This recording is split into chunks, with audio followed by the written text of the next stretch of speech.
Chapter 3 talks about easing into the storm. This part of the storm is acceptance and exposure, um, and figuring out that I need to accept some responsibility, my culpability in it, and coming to the realization that I can't win, which is something very hard for me to do at that time.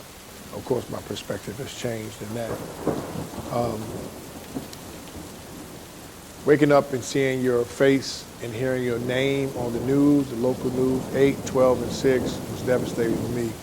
And it's part of what the government does when you're fighting your case. They do everything in their power to expose you, to get you to just bow down.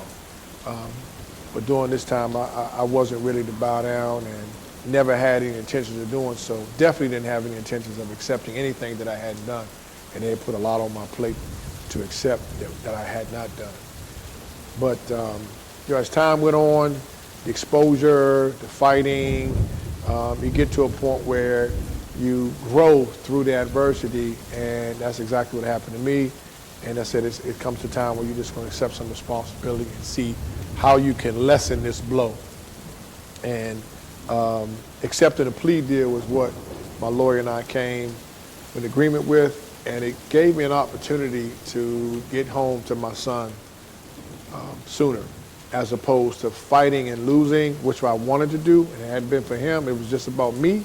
I would have fought the case to the end and accepted whatever came off of it. But taking a plea deal for 28 months as opposed to losing and having to do 7 to 8 years was a no-brainer for me. That process was difficult. The embarrassment, feeling like a failure, losing was just very difficult for me to accept, but I had to.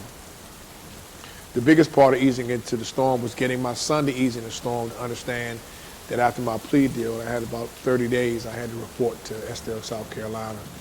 That was devastating for me, and still hurts me to today, but also has shaped me to be a better father and provider to him.